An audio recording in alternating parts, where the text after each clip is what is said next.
Buenas tardes, hermanos. Bueno, ahora vamos a alabar a Dios con el estudio de su palabra y vamos a continuar con lo que es el estudio de la serie expositiva del libro de Juan. Hoy nos tocará estudiar el capítulo 15 y vamos a enfocarnos en los versículos del 1 al 17. Le voy a pedir que vayamos buscando el pasaje. Juan capítulo 15, del versículo 1 al versículo 17.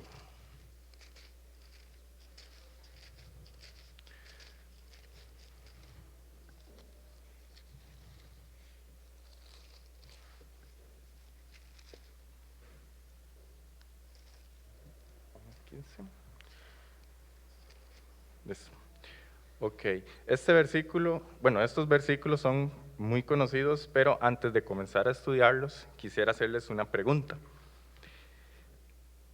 Si yo les dijera a ustedes que me dijeran una palabra que relacione, o sea, o que signifique lo mismo que permanecer, ¿qué palabra me dirían a manera de ejemplo? Una palabra que sea algo que connote el verbo permanecer o permanencia o permanecer. No sé si alguien quiere animarse. Perseverancia, firmeza, ¿alguien más? En una palabra que signifique lo mismo que permanecer. ¿Perdón? Estar, muy bien. ¿Alguien más? Sí, todas esas palabras están bien. Pero ahora, ¿qué pensarían ustedes si yo les dijera que hay una palabra que puede significar permanecer y esa palabra es amor? No pareciera tener mucho sentido, ¿verdad? Pero en este estudio que vamos a ver en Juan capítulo 15, voy a tratar de explicarles cómo a través de este pasaje el Señor quiere ayudarnos a permanecer en Él a través del amor y de un amor muy particular, que es el amor al prójimo. Entonces, voy a tratar de que vayamos con el texto a extraer esta verdad del mismo texto y que podamos aplicarlo a nuestras vidas.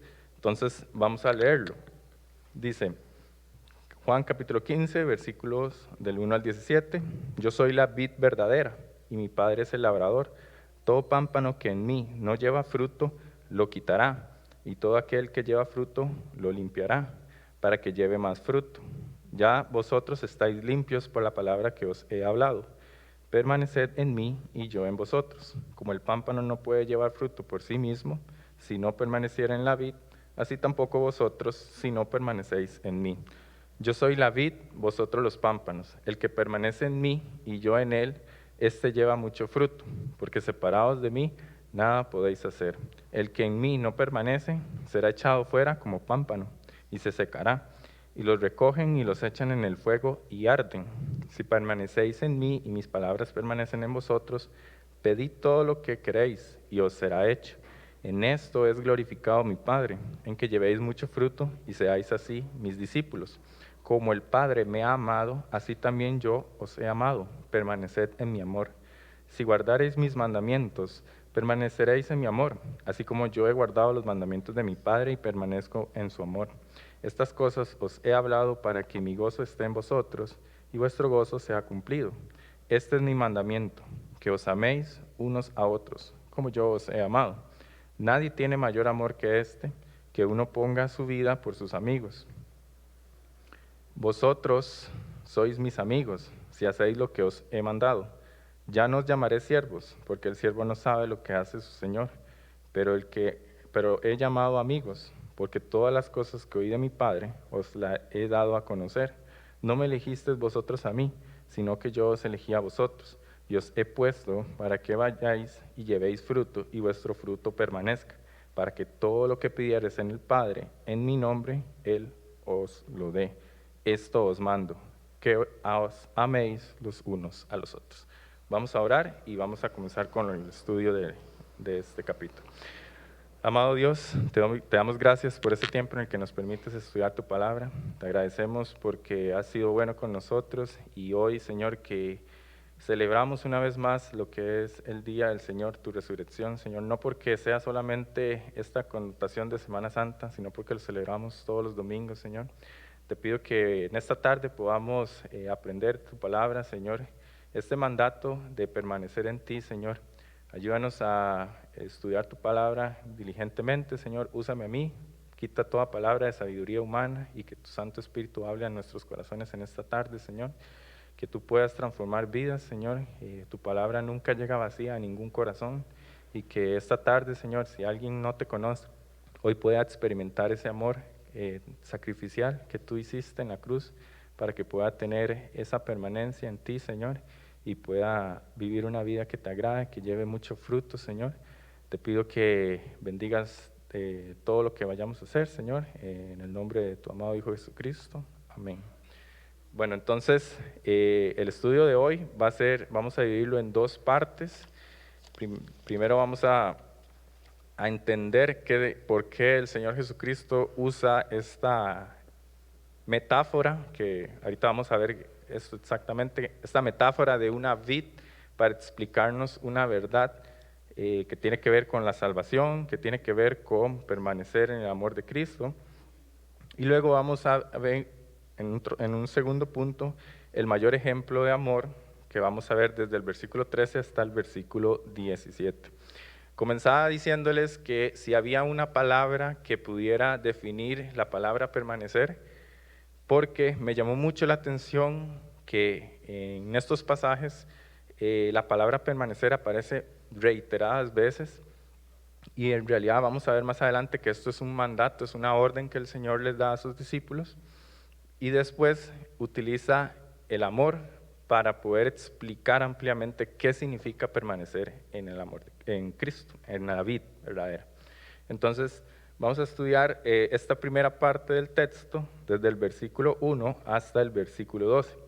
Y vamos a identificar primeramente en los versículos del 1 al 5 quiénes son los personajes en los que el Señor usa esta metáfora.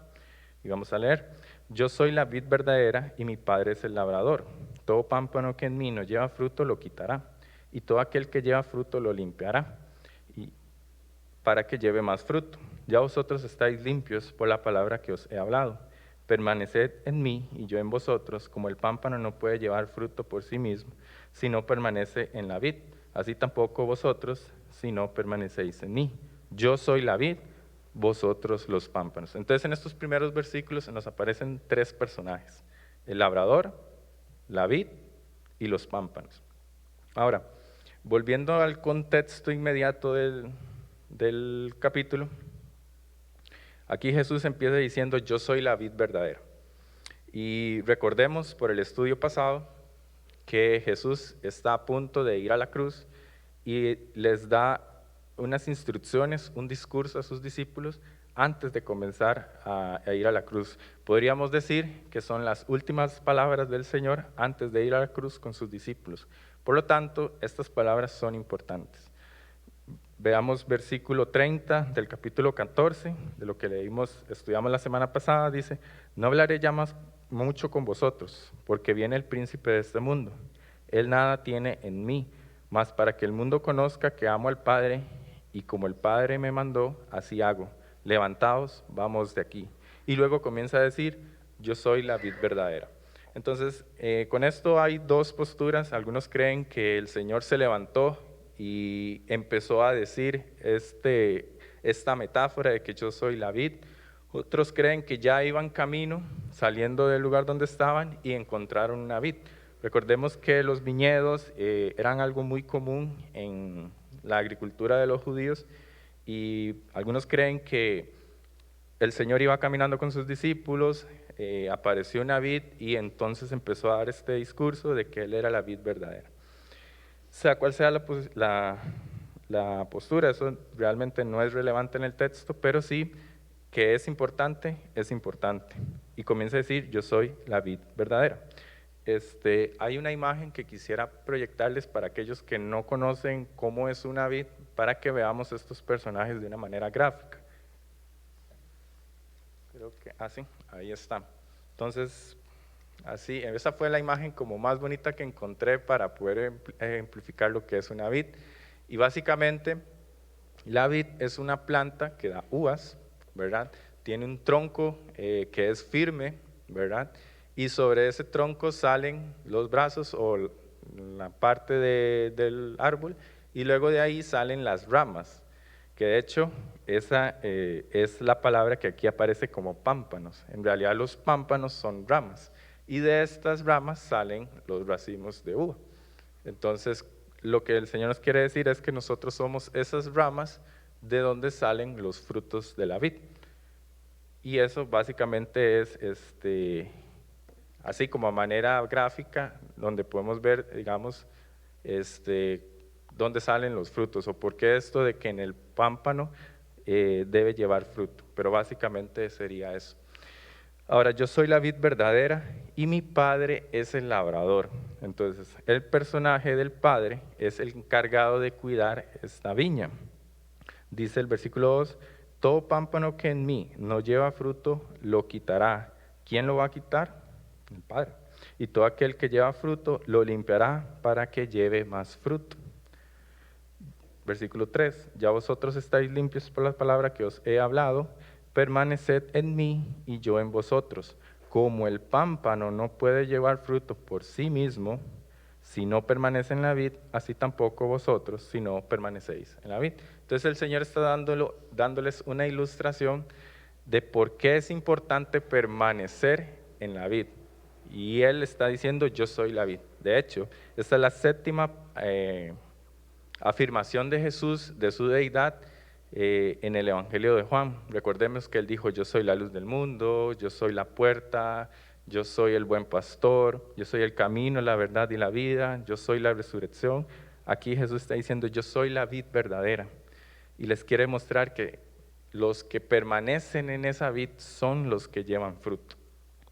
Entonces, teniendo claro estos personajes, vamos a ver ahora, entender por qué debemos permanecer en esa vid. Versículo 5 dice, yo soy la vid, vosotros los pámpanos, el que permanece en mí y yo en él, lleva mucho fruto, porque separados de mí, nada podéis hacer. Entonces, el verbo imperativo que aparece aquí es permanecer. ¿Por qué? Porque separados de mí, nada podéis hacer. La función de los pámpanos en sí es llevar el fruto, pero el fruto no puede nacer si no nace de la vid. Entonces, por eso es que Jesús dice, el que permanece en mí, este lleva fruto. Separados de mí, nada podéis hacer. Ahora, versículo 6, el que en mí no permanece será echado como pámpano y se secará, y los recogen y los echan en el fuego y arden. Si permanecéis en mí, mis palabras permanecen en vosotros, pedid todo lo que queréis y os será hecho. Entonces hay dos tipos de frutos aquí, ¿verdad? Hay dos tipos de ramas en esta historia. Las que permanecen en la vid y llevan fruto, y las que no permanecen en la vid y son quitadas o son arrancadas porque no llevan fruto. ¿Por qué esto? Porque no están conectadas directamente a la vid, no están conectadas a aquello que les da vida. Por lo tanto, el fruto que dan no son frutas, no son uvas buenas, sino que son infructuosas, no cumplen su función. Ahora el versículo 8 nos dice qué es lo que le agrada al Padre. Dice, en esto es glorificado mi Padre, en que llevéis mucho fruto y seáis así mis discípulos. Ahora la pregunta es, ¿cómo fue que el Señor dijo que las demás personas verían que nosotros éramos sus discípulos? Si nos amáramos los unos a los otros. Entonces ya el Señor viene dándoles una pista de qué significa permanecer en la vid, porque les dice, en esto es glorificado mi Padre, en que lleven mucho fruto. Entonces, ¿qué es lo que el Padre quiere? Que llevemos fruto. Y luego dice, y así seáis mis discípulos. O sea, verán las demás personas que son mis discípulos porque ustedes llevan fruto, que es lo que agrada al Padre. Ahora, hay que quitar de nuestra mente un marco de referencia que normalmente nosotros tenemos, que es confundir qué significa llevar fruto. De hecho, yo estaba estudiando y yo decía, bueno, sí, el fruto del Espíritu, amor, gozo, paz, paciencia, benignidad, bondad, fe. O también pensaba en esto, la palabra dice que nuestro fruto puede producir alabanza que agrada al Señor, o que la santificación es un fruto, ¿verdad?, en nuestra comunión con Él. El texto aquí nos está hablando de un fruto en específico, que es el amarnos los unos a los otros, es el amor. Y vamos a ampliar más esto un poco más adelante cuando desarrollemos los versículos del 13 al 17. Pero en esto es glorificado el Padre, en que llevemos frutos. Si permanecemos en la vid, podremos llevar el fruto que agrada al Padre. Ahora, ¿cómo podemos permanecer? Los versículos del 9 al 12 nos dirán cómo debemos o cómo podemos hacer para permanecer en la vid. Y dice, como el Padre me ha amado, así también yo os he amado. Permaneced en mi amor. Si guardareis mis mandamientos, permaneceréis en mi amor, así como yo he guardado los mandamientos de mi Padre y permanezco en su amor. Estas cosas os he hablado para que mi gozo esté en vosotros y vuestro gozo sea cumplido. Este es mi mandamiento, que os améis unos a otros como yo os he amado. Entonces vea qué interesante. Si vemos como una ecuación, el Padre es glorificado cuando llevamos fruto, pero nosotros podemos llevar frutos si permanecemos en la vid. Pero permanecer en la vid significa guardar los mandamientos del Señor Jesús. ¿Y cuál era el mandamiento al que el Señor en el texto se está refiriendo? Versículo 12. Este es mi mandamiento, que os améis unos a otros como yo os he amado. Entonces el Señor quiere que la gente vea el fruto de que son discípulos a través de permanecer en Él. Pero la forma en permanecer en Él es obedeciendo su mandamiento. Y su mandamiento es amarse los unos a los otros. Así que si yo quiero permanecer en la vid, debo amar a mi prójimo. Como el Señor nos ha amado, así yo también debo amar a mi prójimo. Pero ahora, ¿qué es esto del nuevo mandamiento? Dice el versículo 13, 12, perdón, sí. Este es mi mandamiento, que os améis los unos a los otros como yo os he amado. Si nos volvemos un poco atrás, en Juan capítulo 13, del 34 al 35, que ya estudiamos, unas cuantas páginas atrás, dice el versículo 34 del capítulo 13, un mandamiento nuevo os doy, que os améis unos a los otros como yo os he amado, que también os améis, perdón, lo leí mal, un mandamiento nuevo os doy, que os améis unos a otros como yo os he amado, que también os améis unos a otros. En esto conocerán todos que sois mis discípulos, si tuviereis amor los unos con los otros. ¿Qué es esto nuevo del mandamiento? ¿Era un mandamiento literalmente nuevo o era un mandamiento ya dado en la ley de Moisés? Bueno, el Señor no está agregando nuevos mandamientos, sino que le está dando un significado más amplio a este mandamiento. De hecho, voy a pedirles que vayamos a Primera de Juan, capítulo 2, versículos 3 al 7.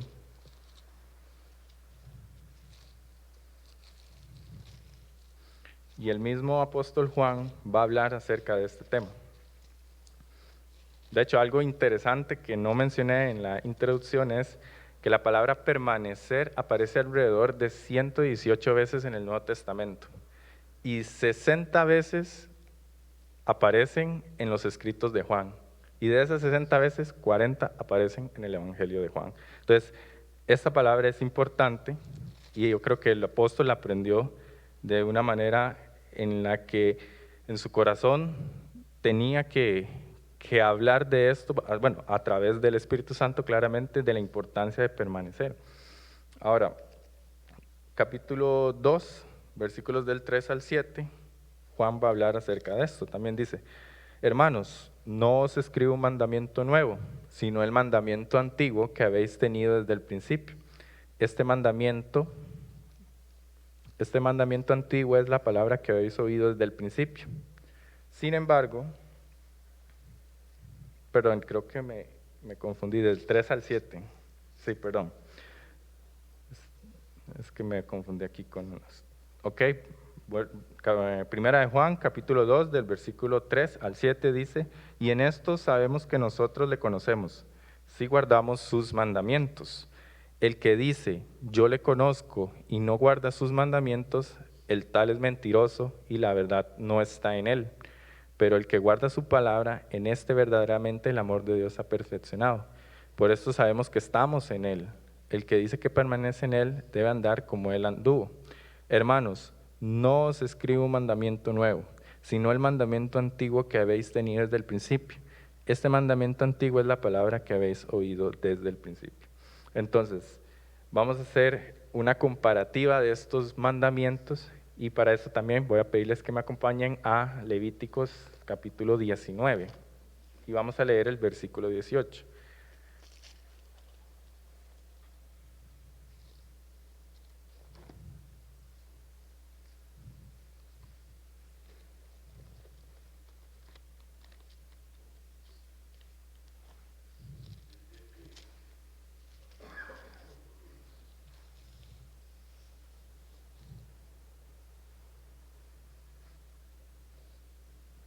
Okay.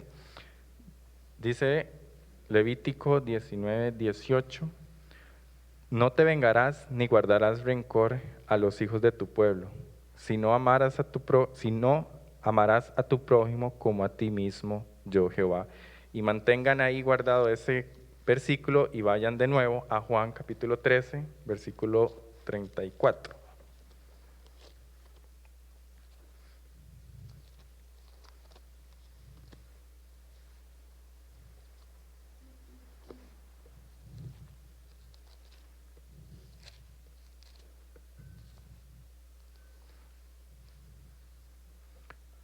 Dice, un mandamiento nuevo os doy, que os améis unos a otros como yo os he amado. ¿No vieron la diferencia? En uno dice, amarás a tu prójimo como a ti mismo, y en el otro dice, amarás a tu prójimo, amarás unos a otros como yo, o sea, el Señor Jesús, os he amado. Ahí radica la diferencia. De esta comparación se desprende la diferencia que radica en el modelo para amar. Antes era como a ti mismo y Jesús ahora va a poner un sentido más amplio que es como yo os he amado. Y después nos va a explicar cómo fue que Jesús nos amó, cómo el Padre amó al Hijo y a mi Hijo nos amó a nosotros. El tipo de amor que Cristo sacó a la luz era completamente desconocido hasta el momento, porque primero va a dar su ejemplo de cómo debían de amar. Y segundo, el Señor explicó que este amor no busca lo suyo propio, sino el bien del prójimo o el bien de los demás. Entonces, de lo que hemos leído, podríamos extraer nuestra primera aplicación del estudio, que es permanecer en Jesús no significa servir en todos los ministerios, no significa todos los años que he estado en la iglesia, significa que debemos estar cerca de Él para conocerlo y que su amor nos inunde para poder expresarle ese amor a los demás, para parecernos a Él y reflejar su amor. Y de esta manera, reflejando su amor, daremos el fruto que en el versículo 8 habíamos dicho, en esto es glorificado mi Padre, en que llevéis mucho fruto. Entonces el permanecer, como les decía, no tiene que ver con la cantidad de servicio que hago en mi iglesia, sino tiene que ver más de una manera de cómo estoy reflejando el amor de Cristo. Y esto va a repercutir en que yo permanezco en el amor del Señor. Pero también su palabra nos limpia. ¿Cuánto tiempo le dedico a mi estudio en su palabra para que su palabra me muestre qué cosas debo arrancar de mi vida para que Él me limpie más? Para mostrar este amor que Él quiere que reflejemos a nuestro prójimo. Acompáñenme a 1 Corintios capítulo 13.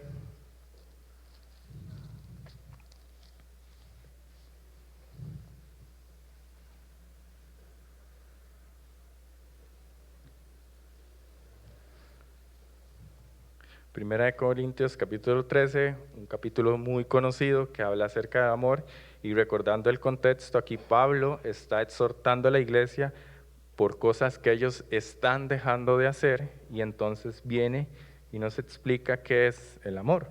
Y va muy relacionado a lo que estamos estudiando. Dice el versículo 4, el amor es sufrido, el amor es benigno, el amor no tiene envidia, el amor no es fantasioso, no se envanece, no hace nada indebido, no busca lo suyo, no se irrita, no guarda rencor, no se goza de la injusticia, mas se goza de la verdad. Todo lo sufre, todo lo cree, todo espera, todo lo soporta. Y si ustedes se ponen a pensar, yo podría sacar múltiples aplicaciones de este versículo para amar a mi prójimo. Por ejemplo, el amor es sufrido, el amor es benigno, no tiene envidia. Yo no debería tener envidia de mi prójimo, yo más bien debería gozarme en las bendiciones que el Señor le da a mi prójimo. No es fantasioso, no se envanece, no hace nada indebido, no busca lo suyo, no se irrita, no se guarda rencor. Todo esto es muy aplicable a nuestra relación con nuestros hermanos. Esto mostrará el verdadero amor. Por eso la palabra dice que nos limpia, nos hace ver lo que hay que sacar de nuestro corazón, porque puede ser que mi corazón haya envidia, puede ser que mi corazón no da para ayudar a los demás, sino que busco lo mío propio. Todo esto nos muestra que el amor es muy importante para llevar el fruto que al Señor le agrada. Y por eso debemos poner mucha atención a qué demanda el Señor de nosotros para amar a nuestro prójimo. Yo creo que podríamos poner en práctica 1 Corintios 13 con nuestros hermanos en la iglesia.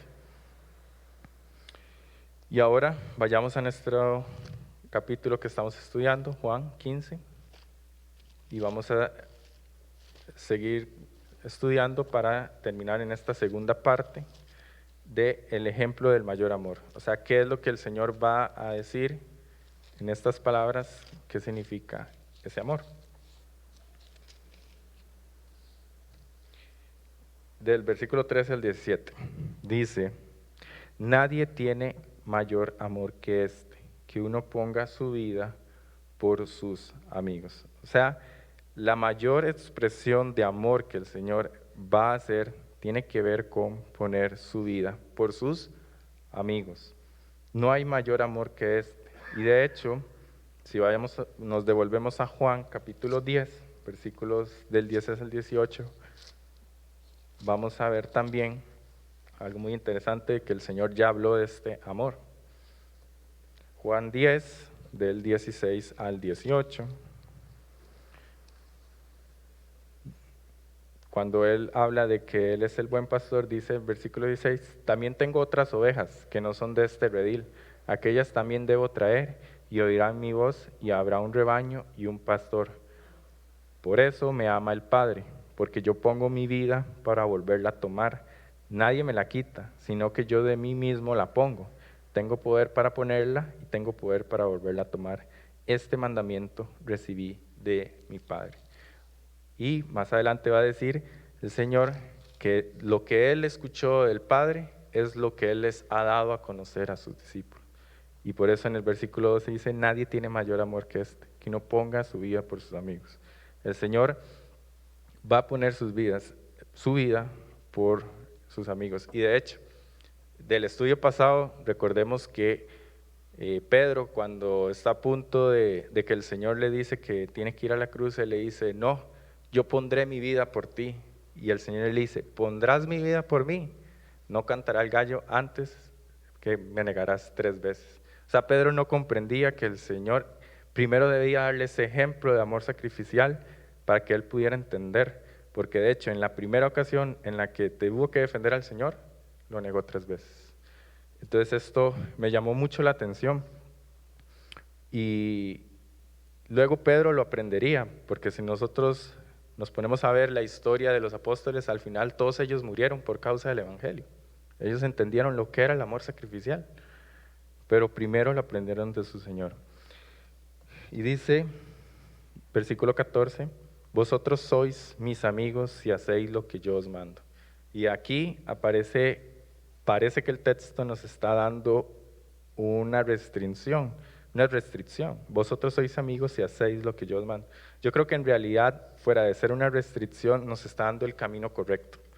Si ustedes, como el texto dice, hacen lo que yo os mando, ustedes son mis amigos, están demostrando que son mis amigos. ¿Y qué fue lo que los mandó a hacer? Bueno, el versículo 17 nos dice que nos améis unos a otros. Pero, ¿qué debemos hacer nosotros para imitar este amor? Dice, amarnos los unos a los otros. Y el versículo 15 dice, ya no os llamaré siervos, porque el siervo no sabe lo que hace su Señor, pero os he llamado amigos, porque todas las cosas que oí de mi Padre las he dado a conocer. O sea, el Señor les está diciendo, ustedes son mis amigos, yo daré la vida por ustedes, y lo que yo oí de mi Padre es lo que les estoy diciendo a ustedes. De hecho, eso ya lo había dicho. Vayamos a Juan capítulo 5, versículos del 19 al 20.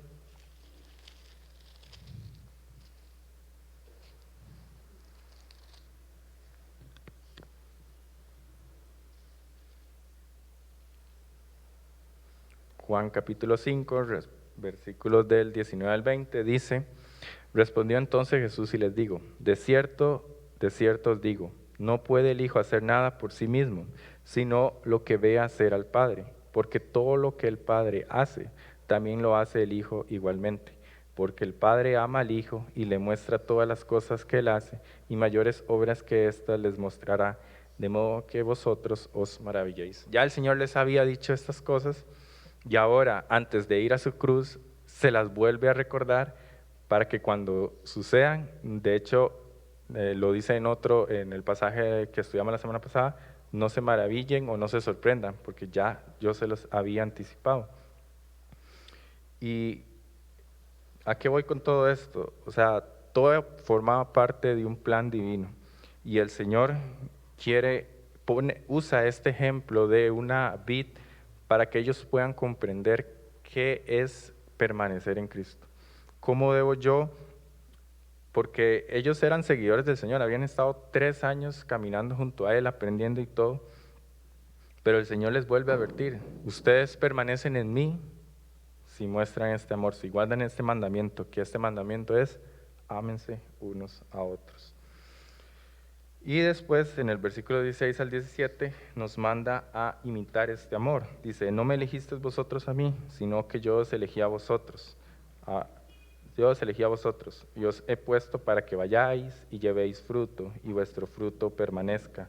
O sea, como les dije anteriormente, dar fruto significa mostrar este amor para que eso se vea reflejado en nuestra permanencia con Cristo. Dice, para que todo lo que pidieres al Padre en mi nombre, Él lo os dé. Y quiero hacer una pausa aquí para explicar un poco este versículo, porque no sé ustedes, pero este versículo se ha utilizado muy mal en otras denominaciones, que afirman que todo lo que yo le pida al Padre, eso me dará, porque lo he pedido en el nombre de mi Señor Jesús. Pero con lo que estamos estudiando, ¿qué es lo que el texto nos ha llamado a hacer? Permanecer en su amor. Y ese amor tiene que ver con obediencia al mandamiento. Y esa obediencia al mandamiento es amarnos los unos a los otros. Entonces, si yo le pido algo al Padre, reflejando mi amor a otros hermanos, el Padre va a responder mi oración porque lo estoy pidiendo en el nombre de mi Señor. Cambia completamente el significado del versículo. Y por eso es que lo pone en esta sección. De hecho, lo menciona antes en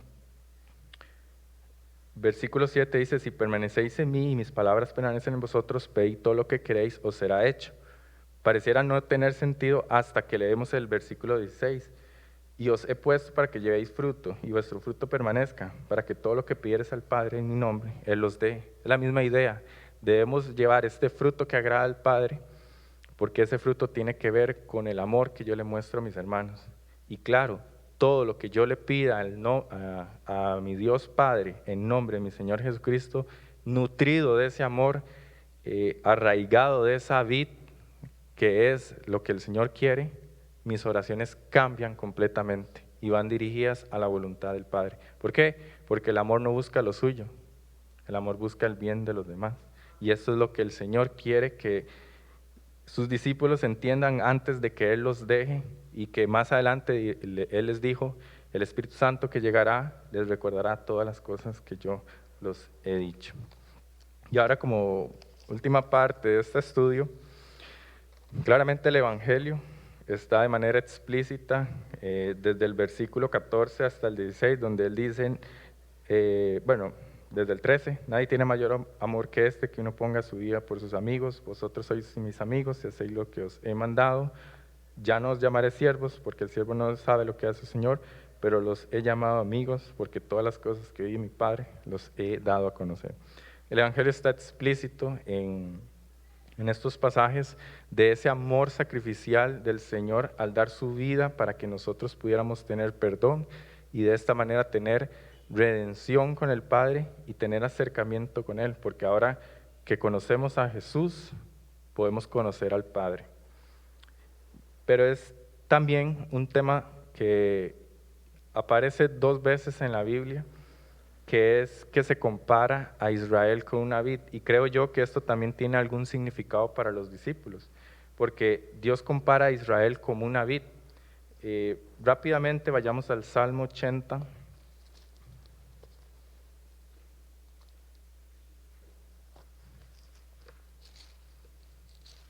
Del versículo 8 al 10.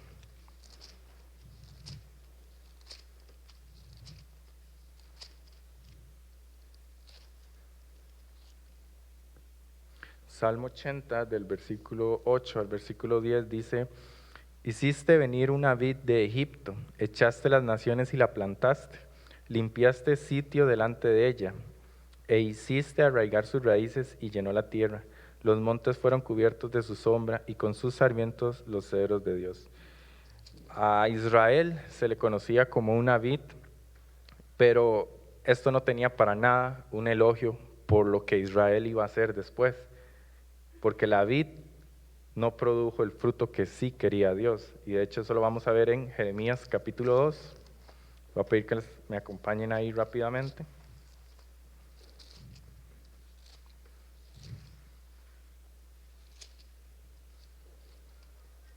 Lo que era un nombre especial para Israel terminó siendo algo de que se avergonzaran.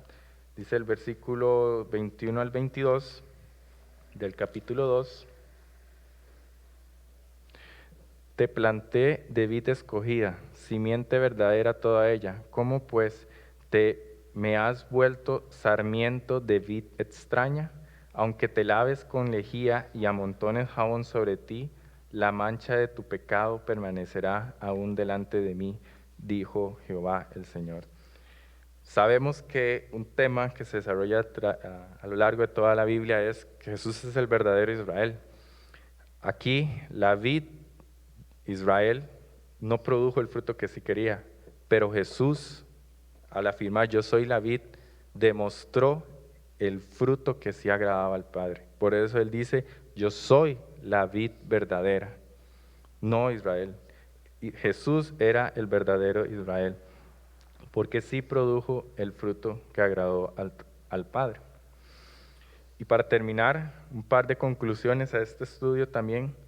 Cuando examinamos el tipo de amor con el que Cristo nos amó y pensamos en imitarlo con nuestro prójimo, fácilmente nos podría inundar la sensación de impotencia. ¿Por qué?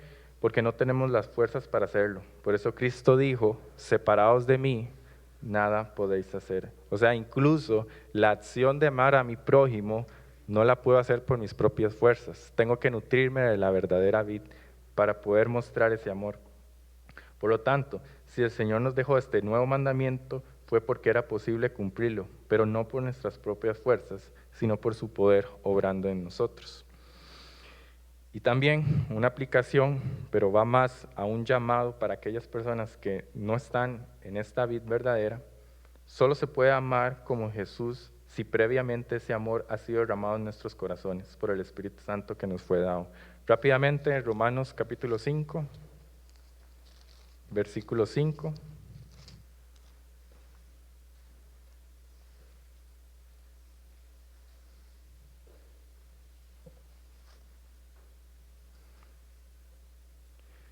Y la esperanza no avergüenza, porque el amor de Dios ha sido derramado en nuestros corazones por el Espíritu Santo que nos fue dado.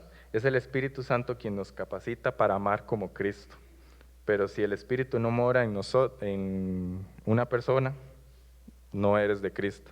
Y por lo tanto no puedes permanecer en esta vid. Entonces, a manera de conclusión, la pregunta sería, ¿estás nutriéndote de la vid verdadera o solo eres un pámpano que está a punto de ser arrancado? El que esté cerca del cristianismo, no te va a hacer cristiano. Tienes que estar nutriéndote permanentemente en esa vid para producir el fruto que agrada al Padre. Que este fruto va a ser guardar su mandamiento, del amarnos los unos a los otros. Y esto, a través del Espíritu Santo, lo podremos hacer, porque Él nos ha capacitado para poder amar como Dios quiere que amemos. Y de esta forma, como Juan dijo, así mostraréis, o bueno, Jesús en el Evangelio de Juan dijo, así mostrarán que son mis discípulos, si se aman los unos a los otros. Vamos a orar. Señor, te damos gracias por este tiempo en el cual nos has permitido estudiar tu palabra. Señor, te pedimos, Padre Santo, que podamos, Señor, dar este fruto que te agrada, Señor. Sabemos que por muchas veces es difícil amar a algún hermano, Señor, sobre todo porque puede que tengamos algún problema con él, pero Señor, tu Santo Espíritu está en nuestros corazones para poder perdonar. Si tu amor, que fue mucho más alto, que incluso dio su vida por nosotros, ¿cómo nosotros no podremos perdonar a alguien sus ofensas?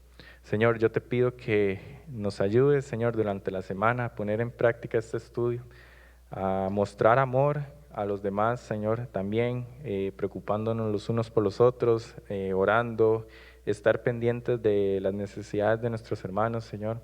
Gracias porque nos has dado el ejemplo más grande de amor y en el cual, Señor, nosotros podemos permanecer, Señor. Te pido que durante la semana tú nos guardes, que nos ayudes a reflejar este amor que nos ha salvado, Señor. Si hay alguien aquí que no ha experimentado este amor, Señor, yo te pido que tu Santo Espíritu lo confronte con su pecado, que pueda arrepentirse de su condición y poder entregar su vida a ti, para que de esta manera pueda nutrirse de la vid verdadera, la cual afirmaste ser, Señor, la cual, permaneciendo en ella, podemos dar el fruto que agrada al Padre. Señor, yo te pido que lo confrontes con su pecado, que pueda arrepentirse, Señor, y confiar su vida a ti, Señor, porque solo tú tienes palabras de vida para nosotros, Señor. Todo esto lo pido en el nombre de tu amado Hijo Jesucristo. Amén.